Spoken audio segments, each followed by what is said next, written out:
এই সংসারের সব থেকে বড় সুখ কি? কেউ বলবেন নিজের লক্ষ্য প্রাপ্ত করা, কেউ বলবেন ধন উপার্জন করা, কেউ বলবেন নিদ্রাই সব থেকে বড় সুখ, কেউ বলবেন রাজ্য লাভ করা, আবার কেউ বলবেন মাতার হাত থেকে খাবার খাওয়া, আদি ইত্যাদি। কিন্তু যদি সত্যি কথা বলি, এই সংসারের সব থেকে বড় সুখ হলো সেবা করা। কখনো কাউকে সেবা করে দেখুন। এই সেবা দ্বারা অন্য কোনো মানুষের আশীর্বাদ লাভ করাতেই সুখ রয়েছে। আপনার সেবা ভাব দ্বারা যখন কোনো মানুষ নিজের অন্তরাত্মা থেকে আপনাকে আশীর্বাদ করে, তার থেকে বড় সুখ আর কিছুই নেই। কারণ প্রত্যেক মানুষের মধ্যে ঈশ্বর বাস করেন।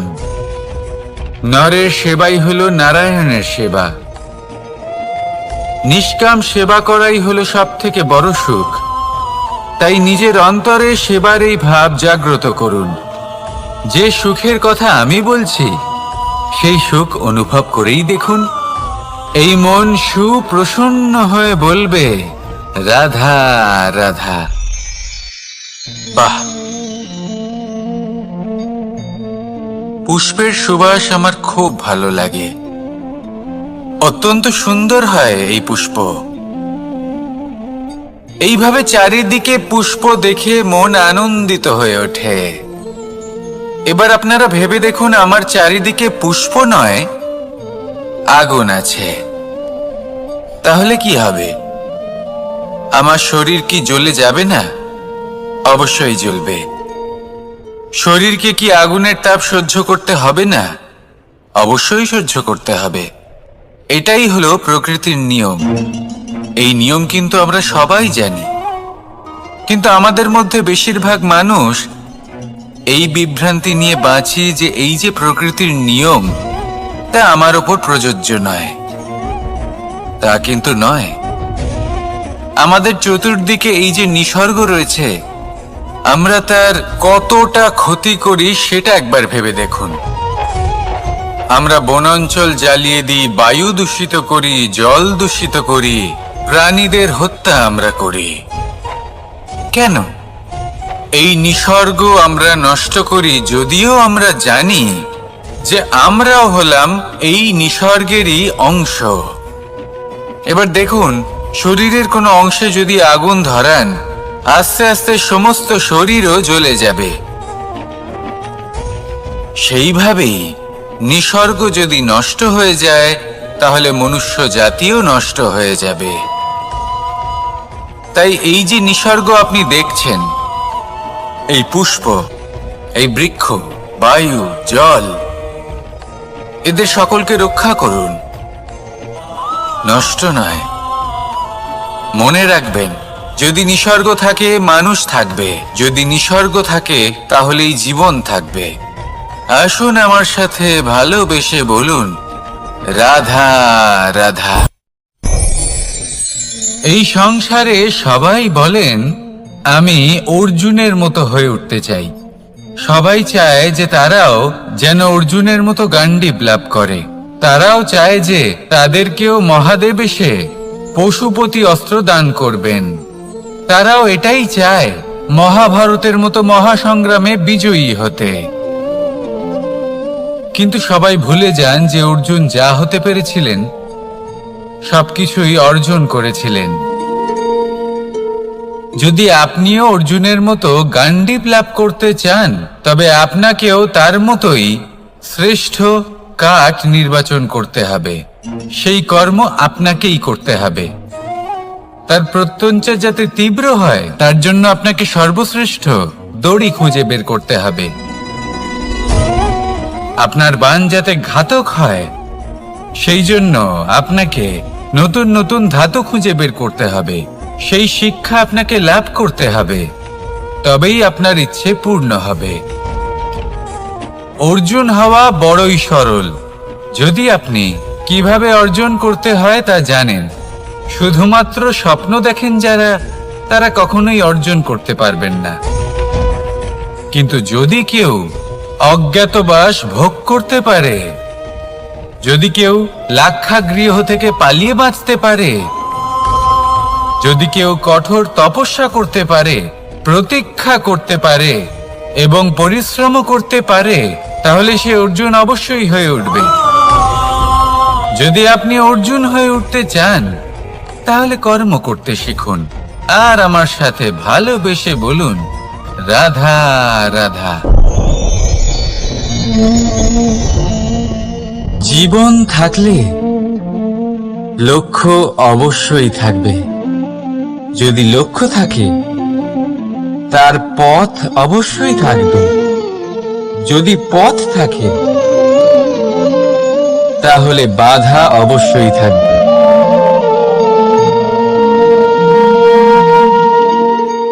আর এর উপরেই নির্ভর করে যে আমরা জীবনে সফল হব না অসফল, পুরস্কারের ভাগীদার হব নাকি তিরস্কারের। মনে করুন আপনাকে একটা কাজ করতে হবে, আপনাকে পর্বত আরোহণ করতে হবে, আর সেই পথের ঢাল আপনাকে একাধিকবার ফেলে দেবে। পাথর আপনাকে একাধিকবার আহত করবে। এই অবস্থায় কি করবেন? সাধারণ মানুষ বেছে নেয় প্রতিশোধ। সেই পর্বতকে নষ্ট করে দেওয়ার চিন্তা ভাবনা করে, তার ভিতকে নড়িয়ে দেওয়ার কথা ভাবে সেই মানুষ। কিন্তু পর্বতকে তো কেউ নষ্ট করতে পারে না। তাই অসফল হওয়ার সাথে সাথে কুখ্যাতিরও ভাগীদার হয়ে যায় সে। দ্বিতীয় পথ হল পরিবর্তন। যদি আপনি সেই পর্বত ভাঙার পরিবর্তে তাতে সোপান তৈরি করেন, তাহলে আপনিও সেই পর্বতে উঠতে পারবেন, অন্য কেউও তাতে উঠতে পারবে, আগামী প্রজন্মও তাতে উঠতে পারবে, আর সেই আগামী প্রজন্ম সর্বদা আপনার সুনাম করবে। তাই জীবনে প্রতিশোধ নয়, পরিবর্তন বাছুন। বদলা নয়, বদল বেছে নিন। আপনার বাধা আপনার বন্ধু হয়ে যাবে। রাধা রাধা। সমস্ত মানুষের জীবন কিছুটা সমান হয়। মানুষ জন্মগ্রহণ করে, তারপর চলতে শেখে, জীবনে এগিয়ে চলে, বার্ধক্য লাভ করে, তারপর সমাপ্ত হয়ে যায়। কিন্তু সেই ব্যক্তিরা কারা যারা প্রকৃত অর্থে মনুষ্য জীবন যাপন করেন? এনারা হলেন সেই ব্যক্তি যারা পড়ে গেলেও আবার উঠে দাঁড়ানোর চেষ্টা করেন, নিজের ভেঙে পড়া অস্তিত্বকে আগলে নিয়ে আবার একটা আকার দেবার চেষ্টা করেন, ভগ্ন আশাকে আবার একটা নতুন দিশা দেন। অসফল হওয়ার পরেও থামেন না, আবার এগোতে থাকেন। অসফল হওয়ার পরে যদি আপনি থেমে যান, তাহলে সাফল্য আপনার সামনে অপেক্ষা করে, কিন্তু আপনি তা দেখতে পান না। তাই জীবনের সংঘর্ষে অংশগ্রহণ করতে শিখুন। জীবনের সংঘর্ষ থেকে পালাবেন না। আসুন আমার সাথে ভালোবেসে বলুন, রাধা রাধা। একবার একটা শেয়াল বনে বিচরণ করছিল। ও একটা ছোট্ট শাবক দেখতে পেল। ও ভাবলো, আজ একেই আমি খাবার হিসেবে গ্রহণ করব। আশেপাশে দেখলো কেউ দেখছে না তো, কেউ ছিল না, আর সেই শাবকের ওপর আক্রমণ করলো, যা হলো একটা ঘোর অপরাধ। বনের নিয়ম অনুসারে আপনি কখনোই শাবকের ওপর আক্রমণ করতে পারেন না। তারপর এই খবরটা যখন রাজা সিংহ জানতে পারলেন, সভার আয়োজন করলেন। কিন্তু সেখানে শেয়াল বলল, আমি তো এরকম কিছু করিনি। কিন্তু যদি আপনি এরকম বলেন, কোনো প্রমাণ দিন, এর কোনো সাক্ষী আছে? তখন রাজা সিংহ পেঁচাকে ডেকে পাঠালেন, যে সেই মুহূর্তে বৃক্ষের শাখার ওপর বসেছিল। সে সব কিছু দেখেছিল। পেঁচা সব সত্যি কথা বলল, আর শেয়ালকে মৃত্যুদণ্ড দেয়া হলো। এবার এই কাহিনী আমি আপনাকে কেন শোনালাম? কারণ মানুষও কখনো কখনো এরকম কর্ম করেন যা শিয়াল করেছে। এটা ভাবেন কেউ দেখছে না যখন আমি অনুচিত কর্ম করতেই পারি, কিন্তু না, আপনি যাই করুন না কেন কেউ না কেউ অবশ্যই তা দেখছে। কোনো ব্যক্তি না হলেও কোনো প্রাণী, না হলে কোনো যক্ষ বা দেব বা প্রেত। যদি এনারা কেউ না দেখেন, তাহলে ধরিত্রী মাতা দেখেন যেখানে দাঁড়িয়ে আপনি সেই কর্ম করছেন, তাই না? তাই একটা কথা সবসময় মনে রাখবেন, কে দেখছেন কে দেখছেন না সেই বিষয়ে ভাবা ছেড়ে দিন। এটা খুব সহজ কথা। আপনি যদি উচিত কর্ম করেন উচিত ফল পাবেন, যদি অনুচিত কর্ম করেন তাহলে আপনি অনুচিত ফল অবশ্যই পাবেন। সেই জন্য উচিত পথে চলতে থাকুন, উচিত কর্ম করতে থাকুন, আর আমার সাথে ভালোবেসে বলুন, রাধা রাধা। আপনি কখনো কোনো বাজকে নিজের বাসা বানাতে দেখেছেন? এই বাজ যখনই কোনো বাসা বানায় তখন উঁচু গাছের ডালে বা কোনো পর্বতের শিখরে বাসা বানায়, অনেক উচ্চতায়, আর সেখানে তার সন্তানও জন্মগ্রহণ করে। যখন এই সন্তানেরা জন্মায় তখন এই বাজ খুবই ভালোবেসে এবং খুব সাবধানে এদের পালন পোষণ করে। নিজের ঠোঁট দিয়ে তাদের ঠোঁটে খাবার পরিবেশন করে। কিন্তু যেই সেই সন্তানেরা হৃষ্টপুষ্ট হয়ে যায় এবং সেই কথা বাজ নিজে বুঝতে পেরে যায়, সেই বাজ নিজেই সেই বাসা ছিন্ন ভিন্ন করে দেয়। সেই সন্তান যাদের সবেমাত্র ডানা গজিয়েছে, কিভাবে উড়তে হয় তারা জানে না, সেই সন্তানগুলিকে উচ্চতা থেকে ঠেলে দেয়। সেই সন্তান প্রথমে ভয়ভীত হয়ে যায়। তারা সামনে মৃত্যুকে দেখতে পেয়ে ভয়ের কারণে তাদের ডানা ঝাপটাতে থাকে, আর সেই প্রক্রিয়াতেই সেই সন্তানগুলি উড়তে শুরু করে দেয়। এবার এই ঘটনায় আমরা কি শিক্ষা পেতে পারি? এটাই, যদি আপনি মাতা পিতা হন তাহলে নিজের সন্তানকে অবশ্যই স্নেহ করুন, কিন্তু তাদেরকে নিজের আঁচলের তলায় বেঁধে রাখবেন না।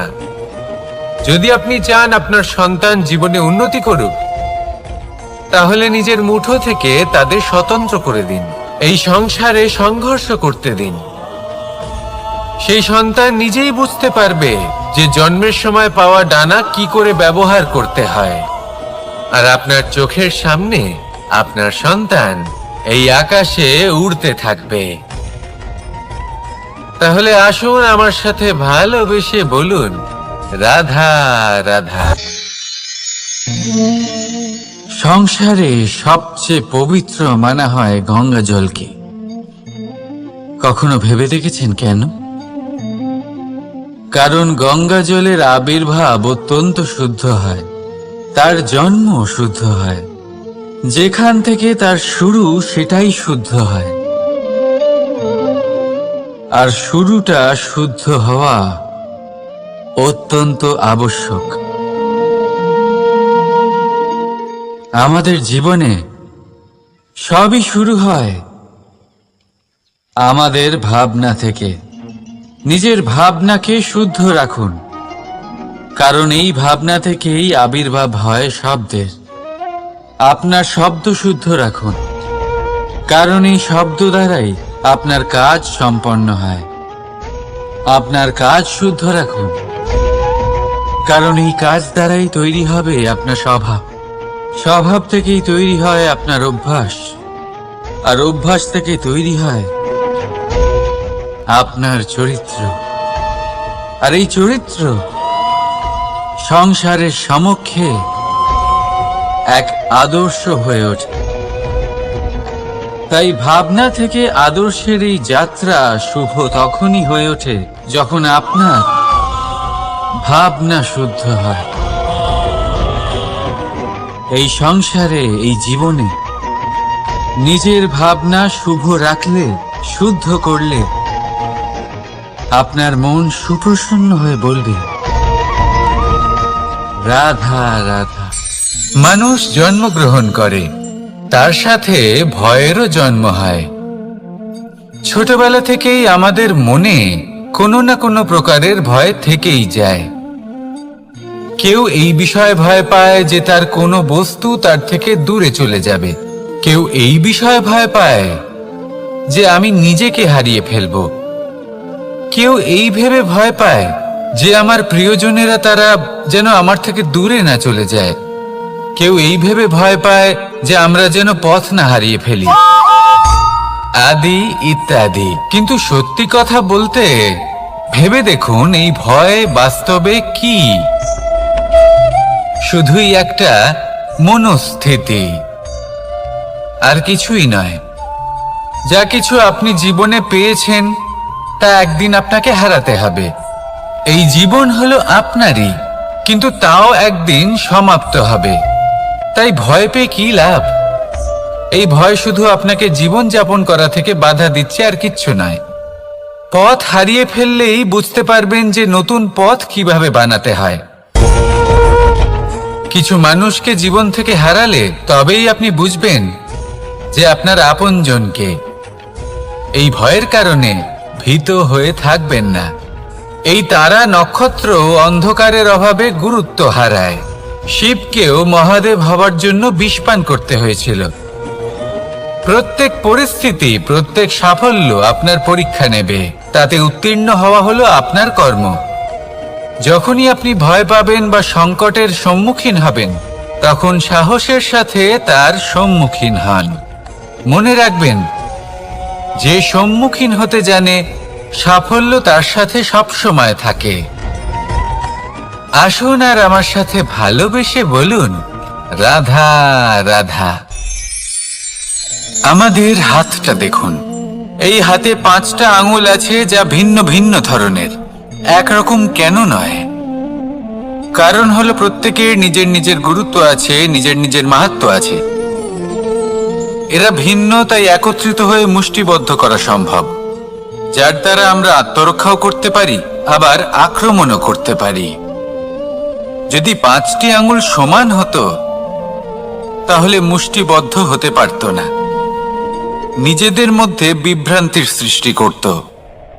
এবার এরকমই কিছু আমাদের সংসারেও হয়। আমাদের দেশ, যেখানে একটি ভূমির ওপর ভিন্ন ভিন্ন ধর্মের মানুষ বাস করেন, ভিন্ন ভিন্ন জাতি, ভিন্ন ধর্ম, ভিন্ন ভাষা। কিন্তু যদি আমরা এটা ভাবি যে কিভাবে এই দেশকে কল্যাণের পথে নিয়ে যাওয়া যায়, কিভাবে এর বিকাশ করা সম্ভব, তাহলে আমাদের একত্রিত হওয়া শিখতে হবে। যেইভাবে 5টা আঙুল একত্রিত হয়, মুষ্টিবদ্ধ হয়, সেইভাবেই আপনার যে ভাষাই হোক, যে ধর্মই হোক, যে জাতি হোক না কেন, ঠিক আছে, আবশ্যক হলো আপনার নিজের কর্মভূমির সাথে, আপনার ধরিত্রীর সাথে যুক্ত থাকা, সাথে থাকা। তবেই দেশের উন্নয়ন সম্ভব। তবেই এই দেশ স্বতন্ত্র থাকবে, সফল হবে, আর এই মন প্রসন্ন হয়ে বলবে, রাধা রাধা। মোহ, কারোর প্রেমের মোহ, কারোর সঙ্গলাভের মোহ, কোনো বন্ধনের মোহ, কখনো বা ধনের মোহ, ঐশ্বর্যের মোহ। যদি আপনার মধ্যে এই মোহবোধ জাগ্রত হয়, তাহলে আপনার বিনাশ সুনিশ্চিত। যেমন কোনো বিশেষ ব্যক্তির প্রতি যদি আপনার মনে মোহ জাগ্রত হয়ে যায়, তাহলে আপনি চাইবেন সেই ব্যক্তি আমার কাছেই থাকুক, আমার পাশেই থাকুক, শুধুই যেন আমার হয়ে থাকুক। আর শুধু এই কারণেই কোথাও না কোথাও সেই ব্যক্তিকে আপনি তার প্রিয়জনের থেকে দূরে করে দিচ্ছেন। তারপর দুঃখ আসে, নিরাশা আসে, কারণ স্বাধীনতা সেই অনুভূতি যেটা সবার প্রিয়, আর সেই অনুভূতিটাই আপনি তার থেকে কেড়ে নিচ্ছেন। এভাবেই মোহ নিশ্চিত রূপে আপনার শত্রু হয়ে যাবে। কিন্তু যদি আপনার মোহ থাকে নিজের মাতৃভূমির প্রতি, তার সম্মানের প্রতি, তাহলে আপনি একজন প্রবল রক্ষক হয়ে উঠবেন। যদি আপনার মোহ থাকে আপনার আত্মসম্মানের প্রতি, নীতির প্রতি, তাহলে এই মোহ কখনো আপনাকে অধর্মের পথে চালিত হতেই দেবে না। আর যদি আপনার মোহ থাকে নিজের আত্মার প্রতি, তাহলে কোনো দুরাত্মা এসে আপনার কোনো ক্ষতি করতে পারবে না। তাহলে নিজের এই মোহকে নিজের মনের মধ্যে সংযত করে রাখুন, একে নিজের মিত্র করে তুলুন আর আমার সাথে ভালোবেসে বলুন, রাধা রাধা। স্বভাব, মানুষের এই স্বভাব কিন্তু খুব গুরুত্বপূর্ণ বিষয়। এটাই নির্ধারিত করে দেয় যে সংসার তাকে ভালোবাসবে নাকি ঘৃণা করবে। এটাই নির্ধারিত করে দেয় যে তার আপনজন মানে তার প্রিয়জন তার সাথে থাকবে নাকি তার থেকে দূরে চলে যাবে। এবার স্বভাব কেমন হওয়া উচিত? কিছু মানুষ বলবেন যে স্বভাব চন্দ্রমার মতো হওয়া উচিত, অত্যন্ত সুন্দর এবং শীতল। কিন্তু চন্দ্রমা নিজেও তো সূর্যের কাছে নিজের প্রকাশের জন্য ঋণী। সূর্যের মতো হয়ে উঠুন। এই সূর্য যখন উদিত হয় তখন শান্ত থাকে, তারপর সারা দিন নিজে প্রজ্বলিত হয় এবং এই সংসারকে প্রকাশ প্রদান করে, যাতে এই সংসার নিজের কর্ম করতে পারে। আর যখন এই সূর্য অস্ত যায় তখনও কোনো কোলাহল করে না, শান্তভাবে অস্ত হয়। সূর্যাস্তের সময় পরিবেশ শান্ত থাকে, সমস্ত পশু পাখি আনন্দে থাকে। সূর্য যখন অস্ত হয় তখন এই আশা নিয়ে অস্ত হয় যে পরের দিন সে আবার উদিত হবে, আর অস্ত হওয়ার পরেও সে চন্দ্রমাকে নিজের প্রকাশ প্রদান করে।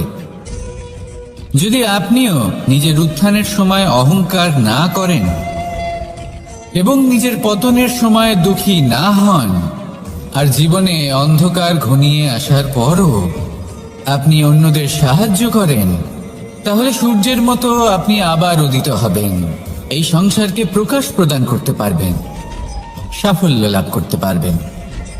আসুন আমার সাথে ভালোবেসে বলুন, রাধা রাধা।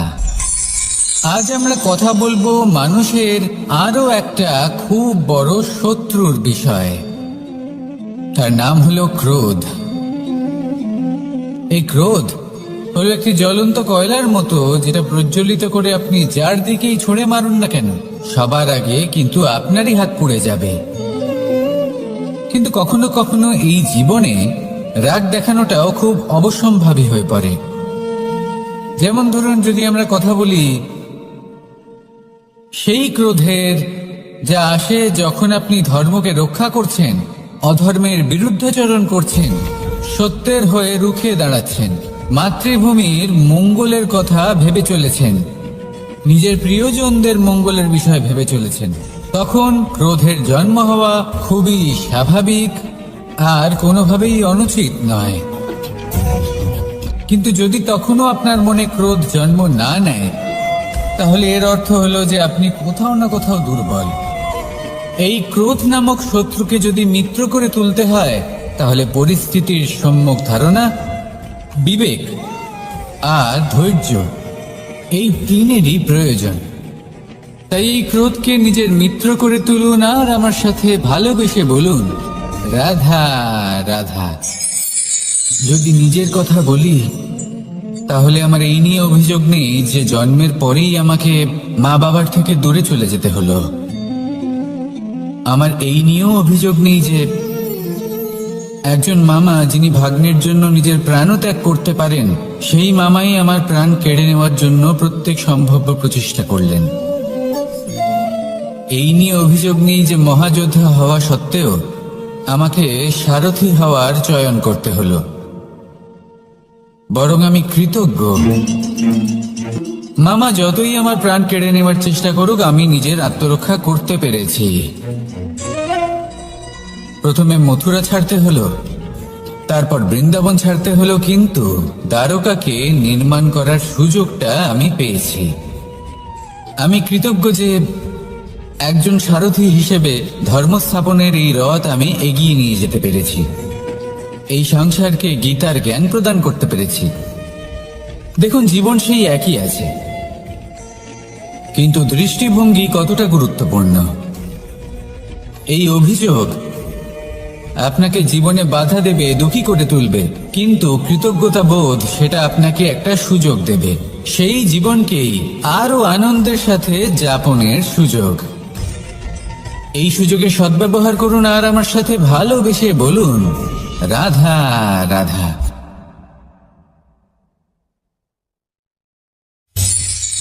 ভয়। জীবনে আমরা কোন কোন বিষয়ে ভয় পাই? কোনো মানুষকে হারানোর ভয়, কোনো মানুষ কোনো সম্পর্ককে হারানোর ভয়, অর্থহানির ভয়, সময়হানির ভয়। এবার বিষয়টা হলো, এই ভয় কখনো আমাদের কোনো লাভ করে না। এটা সবসময় আমাদের পিছনে ঠেলে আর নিচু স্তরে নামিয়ে দেয়, কখনোই আমাদের উত্থানের কারণ হয় না। তাই জীবনে যদি কোনো ভয়ের কারণ থাকতেই হয়, তা শুধুই এটা যে মানুষের কথা ভাবতে ভাবতে সম্পর্কগুলিকে হারানোর ভয়, মানুষকে হারানোর ভয়, সবার মন রাখতে রাখতে আপনি যেন নিজেকে, নিজের ভাবনা চিন্তাকে না হারিয়ে ফেলেন। যদি এরকম হয়, যদি সকলের মন রাখতে রাখতে আপনি নিজেই নিজেকে হারিয়ে ফেলেন, নিজের ভাবনা, নিজের লক্ষ্য, নিজের মন্তব্যকে হারিয়ে ফেলেন, তাহলে সংসারে যতই যাই হয়ে যাক না কেন, প্রসন্নতা লাভ করবেন না। তাই রক্ষা তাকেই করুন যে আপনাকে রক্ষা করে, আপনার মানসিকতা, আপনার ব্যক্তিত্ব, আপনার লক্ষ্যকে রক্ষা করে। আর যদি কোনো বিষয় ভীত হতে হয়, তবে আপনি যেন নিজের উদ্দেশ্যের থেকে দূরে না চলে যান। তাহলে আসুন আর আমার সাথে ভালোবেসে বলুন, রাধা রাধা। জীবনের পঞ্চমহাভূতের দ্বিতীয় তত্ত্ব হল মাটি, ভূমি, ধরা, যে ধারণ করে, যা আমাদের সকলকে ধারণ করে, ভালো হোক বা মন্দ, নিজের কর্তব্য পালন করে। আর এটাই শিক্ষা আমাদের জন্য। আমাদেরকেও আমাদের সকল কর্তব্য পালন করতে হবে, তা সে আমাদের নিজেদের প্রতি হোক, আমাদের পরিবারের প্রতি হোক, সমাজের প্রতি হোক বা ঈশ্বরের প্রতি। এই শিক্ষা আমাদের মাটি দিয়ে থাকে। এ আমাদের পদতলে পিষ্ট হয়েও তার বদলে আমাদের বনস্পতি প্রদান করে। অগ্রসর হতে পদক্ষেপ নেওয়ার সময় আমরা পা দিয়েই ধরিত্রীকে পিছনে ঠেলি, কিন্তু এই মাটি আমাদের ঘৃণা করে না। সে আমাদের পরবর্তী পদক্ষেপের জন্য অপেক্ষা করে আর স্বাগত জানায়। আর হয়তো সেই জন্যই এই ধরাকে আমরা ধরিত্রী মাতা বলে থাকি। আর তাই এই পদবী, এই সম্মান, এই ভালোবাসা, এর আকার বা এর ভারের জন্য একে প্রদান করা হয় না, প্রদান করা হয় এর স্বভাবের কারণে। আপনিও যদি ধরিত্রীর মতো হতে পারেন, যদি আপনিও নিজের সকল কর্তব্য পালন করেন, বিশ্বাসের সাথে তা স্বীকার করে নিতে পারেন, যদি অন্য কারোর সাফল্যেও আপনি প্রসন্ন হতে শিখতে পারেন, যদি আপনি একটু কষ্ট সহ্য করে অন্য কাউকে প্রসন্নতা প্রদান বা অন্য কাউকে সেবা করতে পারেন, তাহলে আপনিও মাটির মতোই মহান হয়ে উঠতে পারবেন। তাহলে আসুন আর আমার সাথে ভালোবেসে বলুন, রাধা রাধা। প্রেম, এই প্রেম যতটাই সরল, ঠিক ততটাই জটিল হয়। এই প্রেমের দুই রূপ হয়, সবলতা আর দুর্বলতা। নির্বাচন হলো আপনার। এবার যদি একটা উদাহরণ দিয়ে আপনাকে বোঝাই, তাহলে মাতা পিতাকে দেখুন। মাতা পিতা সন্তানকে কখনো কখনো এত স্নেহ দিয়ে ফেলেন যে তাকে বাইরে কোথাও যেতেই দেন না। আর তার ফলে সন্তান এতটাই দুর্বল হয়ে পড়ে যে এমনও হয় তারা সারা জীবন বাড়িতেই বসে থাকে। এবার যদি এই মাতা পিতাই এই ভালোবাসায় সাহস জুগিয়ে দেন, সেই সন্তানকে বলে দেন যে যাও, এই সংসারকে অনুভব করো, নিজের প্রারব্ধ নিজেই রচনা করো, এই সংসারে সব থেকে শ্রেষ্ঠ হয়ে দেখাও, সব থেকে উঁচুতে উঠে দেখাও, তাহলে সন্তান অবশ্যই এটা করে দেখাতে পারে। এবার আপনি নিজের প্রেমের দ্বারা আপনজনদের দুর্বল করবেন নাকি তাদের সবল করবেন, সিদ্ধান্ত আপনারই। আসুন আর আমার সাথে ভালোবেসে বলুন, রাধা রাধা। জীবনের পঞ্চমহাতত্ত্বের মধ্যে পঞ্চম তত্ত্ব অগ্নি। অগ্নি যা জ্বালাতে সাহায্য করে, কিন্তু তা উত্তাপও প্রদান করে। নিশ্চিত রূপে অগ্নি আমাদের জ্বালিয়ে দিতে পারে, কিন্তু আপনি কি কখনো এটা ভেবে দেখেছেন যে আগুন, তাকে নিজেকে কতটা জ্বলতে হয়, তাকে নিজেকে কতটা তাপ সহ্য করতে হয়? ও নিজে জলে আমাদের উত্তাপ প্রদান করার জন্য, ও নিজে জলে আমাদের ঊর্জা দেবার জন্য, আমাদের আলো দেবার জন্য, অন্ধকারে পথ দেখানোর জন্য, শত্রুর সাথে মোকাবিলা করার জন্য আমাদের সাহায্য করে নিজে জ্বলে। যখন আমরা কোনো দেবতার জন্য যজ্ঞ করি, তখন দেবতার ভোজন গ্রহণ করার নিমিত্ত হয় এই অগ্নি। কত কিছু ওকে সহ্য করতে হয় আমাদের এত কিছু দেবার জন্য। আপনিও আগুনের মতো হয়ে উঠুন, নিজে কষ্ট সহ্য করুন অন্যকে সাহায্য করার জন্য, তাদের জীবন উদ্ধার করার জন্য, নিজের প্রিয়জনের জন্য, নিজের পরিবারের জন্য, নিজের মাতা পিতার জন্য, এই সমাজের জন্য। নিজে কষ্ট সহ্য করুন, প্রকাশের কেন্দ্রবিন্দু হয়ে উঠুন, আর সকলকে পথ প্রদর্শন করুন, সবাইকে পথ দেখান।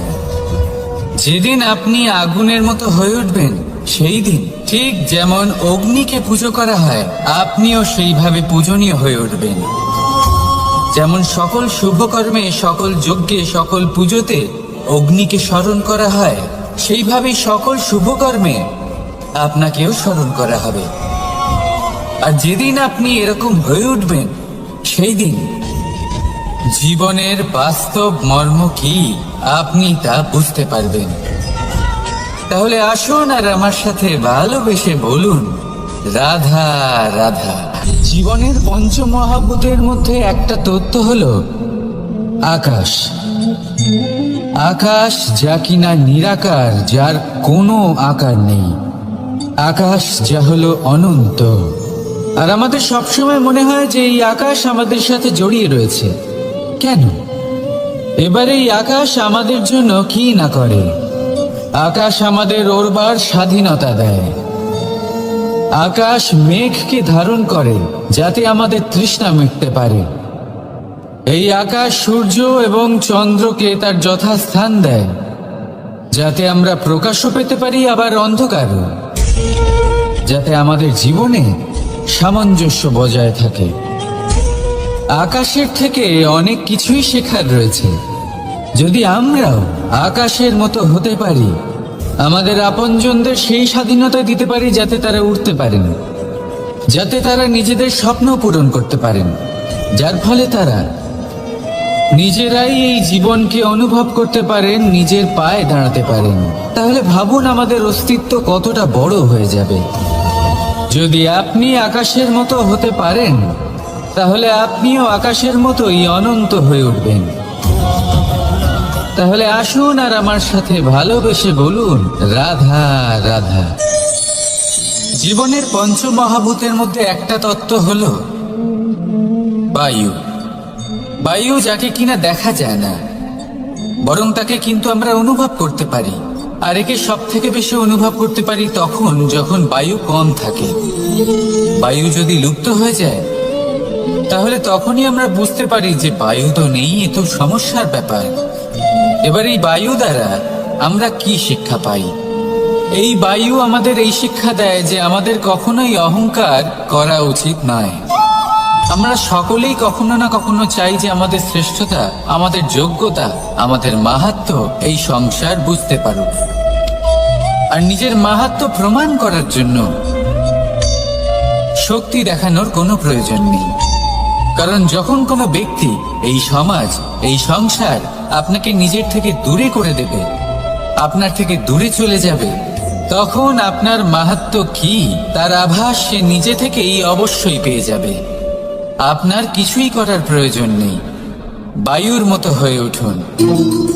বায়ু যার কিনা কোনো ভার নেই, কিন্তু যখন সময় আসে যখন সে তুফানের রূপ নেয় তখন অত্যন্ত বড় বড় বিধ্বংসী কাজ সে করে ফেলে, আর তখন এর শক্তির কোনো তুলনাই হয় না। বায়ু, যে নিজের সঞ্চালন দ্বারা পৃথিবীকে প্রাণ দেয়, নিজের পরিবহন দ্বারা এই মেঘ সৃষ্টি করে, এই ধরিত্রীর তৃষ্ণা নিবারণ করে। বায়ুর মতো যদি আপনি হয়ে উঠতে পারেন তাহলে হালকা হয়ে যাবেন, ওপরে উঠতে পারবেন এই সংসার, এই ভৌতিকতা, এই মোহ মায়া থেকে। আর তখন আপনি বুঝতে পারবেন যে প্রেম কাকে বলে। তখন আপনি বুঝবেন যে দান করাই হলো জীবন। তাহলে আসুন আর আমার সাথে ভালোবেসে বলুন, রাধা রাধা। কথায় আছে যে জীবনের আধার হলো সম্পর্ক, প্রসন্নতারও এবং ঈশ্বরের সাথে দেখা পাওয়ারও। এবার এই সম্পর্কের আধার আসলে কি? সেবা? না। বোঝাপড়া? না। অপেক্ষা? না। এই সম্পর্কের আধার হলো বিশ্বাস। যদি বিশ্বাস ভেঙে যায় তাহলে জেনে রাখবেন যে সম্পর্করূপী এই ভবন, এর ভিতই ভেঙে গেল। আর যদি ভিত ভেঙে যায় তাহলে সেখানে অন্য কোনো ভবন নির্মাণ সম্ভব নয়, সম্ভবই নয়। এই সমস্ত সম্পর্কের বিশ্ব বিশ্বাসে বসবাস করে। এই বিশ্বাস হলো অত্যন্ত গুরুত্বপূর্ণ। এই বিশ্বাসের জোরেই আমি আর রাধা কোনো সাংসারিক বন্ধনে আবদ্ধ না হয়েও এক অত্যন্ত দৈব অলৌকিক বন্ধনে আবদ্ধ। এই হলো বিশ্বাস, যার দ্বারা 11 অক্ষৌহিনী সেনার সামনে অর্জুন দাঁড়িয়েছিল এবং জয়ী হয়েছিল। এই বিশ্বাস হলো অত্যন্ত গুরুত্বপূর্ণ, তাই বিশ্বাস করতে শিখুন, বিশ্বাস দিতে শিখুন, বিশ্বাস পালন করতে শিখুন। আর আমার সাথে ভালোবেসে বলুন, রাধা রাধা। পঞ্চমহাভূত জীবন রচনায় এর অবদান অনস্বীকার্য। এই পঞ্চমহাভূত আসলে কি? জল, বায়ু, অগ্নি, মাটি আর আকাশ। এবার শুধুমাত্র জীবন রচনায় এর অবদান আছে তা নয়, শুধু শরীর রচনাতে এর যোগদান আছে তা নয়, বরং এরা হলো আমাদের জীবনের সব থেকে বড় শিক্ষক। এবার আপনারা সকলে চমকে যাবেন, হয়তো আপনারা এই দৃষ্টিভঙ্গি দিয়ে কখনো দেখেননি। আমি আজ আপনাদের বোঝাবো। এদের মধ্যে সব থেকে বড় তত্ত্ব জল। এ আমাদের কি শেখাচ্ছে? এই জল, এর নামই হলো জল, কিন্তু এ কখনোই আমাদের জ্বালায় না, আমাদের জ্বলনের কারণ হয় না। তাহলে কি করে? আমাদের তৃষ্ণা মেটায়, আমাদের শীতলতা প্রদান করে, জীবন দান করে। এর দ্বারা আমরা কি শিক্ষা লাভ করি? যে আপনার উৎপত্তি যেখান থেকেই হোক না কেন, আপনি যেখানেই জন্মগ্রহণ করুন না কেন, আপনার কর্ম সর্বদা শ্রেষ্ঠ হওয়া উচিত। আপনি জলকে যে কোনো পাত্রে রাখুন না কেন, সে সেই অনুসারেই নিজের আকার ধারণ করে নেয়। এর দ্বারা আমরা কি শিক্ষা পাই? এই শিক্ষাই পাই যে যে কোনো পরিস্থিতিতেই নিজেদের মানিয়ে নিতে হবে, নিজেকে সেরকম করে নিতে হবে। যে দেশেই থাকি না কেন, যে স্থানেই থাকি না কেন, যে পরিস্থিতিতেই থাকি না কেন, যে ব্যক্তির সাথেই থাকি না কেন, আমাদের সুখময় হয়ে জীবন অতিবাহিত করা উচিত। দেখুন, আমাদের কত বড় একটা শিক্ষা দিল এই জল, যা আমরা কোনোদিন দেখতেই পাইনি। নিজেকে জলের মতোই করে তুলুন।